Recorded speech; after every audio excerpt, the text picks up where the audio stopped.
ప్రపంచంలోని వివిధ దేశాల్లో వివిధ రకాల పాలనా వ్యవస్థలు కొనసాగుతున్న యూని ఆధార్ పార్టీ రాష్ట్ర అధ్యక్షులు ఈడా శేషగిరిరావు అన్నారు. నర్సాపూర్ నియోజకవర్గంలో మీడియాతో మాట్లాడారు. కొన్ని దేశాల్లో రాచరిక వ్యవస్థ, కొన్నింటిలో నియంతృత్వ వ్యవస్థ, మరికొన్ని దేశాల్లో ప్రజాస్వామ్య వ్యవస్థ, ఆయా దేశంలోని ప్రజల విద్య, ఆర్థిక, సామాజిక పరిస్థితుల రీత్యా ఆయా వ్యవస్థలు కొనసాగుతున్నాయన్నారు. ఈ కార్యక్రమంలో ఉపాధ్యక్షులు అంబుజా బుడ్డయ్య, ప్రధాన కార్యదర్శి రఘునాథ్ గౌడ్ మొగిలి, కోశాధికారి తల్లాడ నందకిషోర్, హైకోర్టు లాయర్ ధనలక్ష్మి, మెదక్ జిల్లా అధ్యక్షులు నవీన్ కుమార్, ఖమ్మం జిల్లా అధ్యక్షులు నాగేశ్వరరావు, మైనార్టీ అధ్యక్షులు పసియోద్దీన్, శివకుమార్, పార్టీ కార్యకర్తలు ఈ కార్యక్రమంలో పెద్ద ఎత్తున పాల్గొన్నారు. ఇప్పుడున్న పార్టీలలో 3 పార్టీలు మనకున్న బీజేపీ, బీఆర్ఎస్ అండ్ కాంగ్రెస్ 3 పార్టీలు కూడా ప్రతి వాళ్ళు కూడా ఓసీలకే ఇచ్చుకుంటూ పోతూ ఉన్నారు.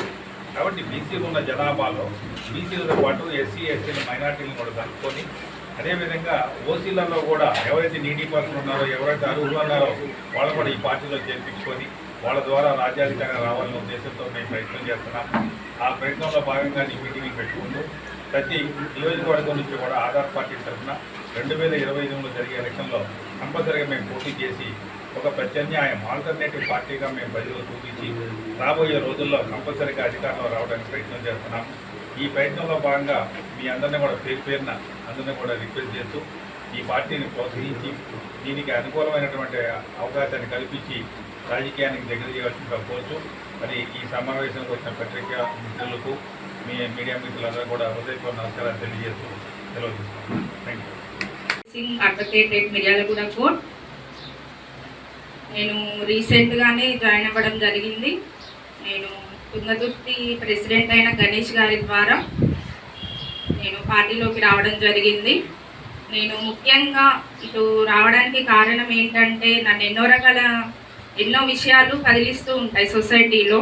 ముఖ్యంగా నేను చూస్తున్నప్పుడు విలేజెస్లో కానీ మున్సిపాలిటీస్లో కానీ ఎక్కడైనా కానీ చూస్తున్నప్పుడు మన మున్సిపాలిటీ సహోదరులు ఎవరైతే ఉన్నారో రోడ్లు ఊకే వాళ్ళు కానీ చెత్త ఎత్తే వాళ్ళు కానీ బడుగు బలహీన వర్గాల ప్రజలే ఉంటున్నారు. ఒక రెడ్డీస్ ఉండట్లేదు, ఒక బ్రాహ్మణులు చెయ్యరు, ఒక కోమటోళ్ళు చెయ్యరు. మరి వీళ్ళే ఎందుకు చేయాలి? వీళ్ళు మాత్రమే ఎందుకు రోడ్లు కాలి, వీళ్ళు మాత్రమే ఎందుకు చెత్త ఎత్తాలి, వాళ్ళు ఎందుకు చేయకూడదు అనే ధోరణులు చాలా ఉండేవి. అలాంటి విషయాలు చాలా ఉన్నవి. సో అలాంటి ఆలోచన వచ్చినప్పుడు మనం కూడా ఉన్నాము, మనకు కూడా రాజ్యాధికారం కావాలి అనే ధోరణితో ఈఎస్ఆర్ సార్ వెళ్తున్నారని నేను తెలుసుకున్నాను. సో నా వంతుగా నేను కూడా నా సాయశక్తుల పనిచేసి సార్ కోసం, పార్టీ కోసం పనిచేద్దామని చెప్పేసి నా స్నేహితుడైన గణేష్ ప్రోద్బలంతో నేను రావడం జరిగింది. Thank you.